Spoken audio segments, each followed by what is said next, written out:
నువ్వు ఎంత అడ్డం పడ్డా, నువ్వు ఎంత గగ్గోలు పెట్టినా, బిల్లా రంగాలు మమ్మల్ని ఎన్ని శాపనార్థాలు పెట్టినా 15 రోజుల్లో 15,000 కానిస్టేబుల్ పోస్టులు భర్తీ చేసే బాధ్యత,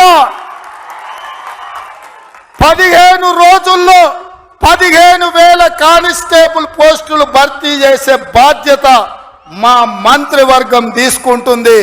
మాది బాధ్యత అని చెప్పి నేను ఈ వేదిక మీద నుంచి మాట ఇస్తున్న మిత్రులారా, ఈరోజు తెలంగాణ సమాజం ఆలోచన చేయండి. ఈ తెలంగాణ రాష్ట్రం ఎవరి చేతిలో భద్రంగా ఉంటుంది?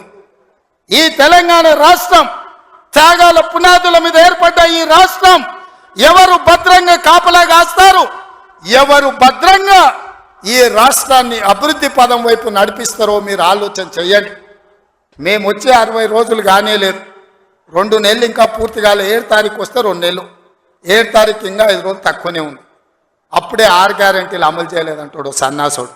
ఆయనతోని శాత కాదు ఎట్లా చేయడంటాడు. పిల్లి శాపనార్థాలకు ఉట్టి దిగుపడుతుందా? వీళ్ళ పొంకనాలు కాకపోతే 10 ఏళ్లలో మీరు ఏనాడైనా పేదవాళ్ళ ఇంటికి 200 యూనిట్లు ఉచిత కరెంట్ ఇవ్వాలన్న ఆలోచన చేసినవా? పేదవాడు ఆత్మగౌరవంతో బ్రతకాలి అంటే ఇందిరమ్మ ఇండ్లు ఇవ్వాలన్న ఆలోచన ఏనాడైనా చేసినవా? ఆరోగ్యశ్రీ పథకాన్ని నిర్వీర్యం చేసినావు. 10 లక్షల రూపాయలు వాళ్ళకి ఇన్సూరెన్స్ ఇవ్వాలన్న ఆలోచన ఏనాడైనా చేసినవా?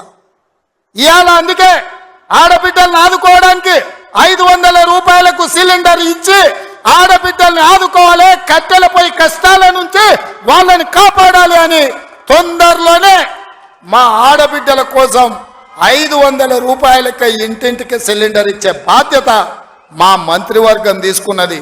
1,00,000 మంది ఆడబిడ్డలతోని ప్రియాంక గాంధీ గారిని రప్పించి 1,00,000 మంది ఆడబిడ్డల సమక్షంలో సిలిండర్ 500 రూపాయల కార్యక్రమాన్ని తొందరలోనే మీ ప్రభుత్వం మన ప్రభుత్వం తీసుకోబోతుంది అని చెప్పి మా మిత్రులందరికీ నేను చెప్పదలుచుకున్నా.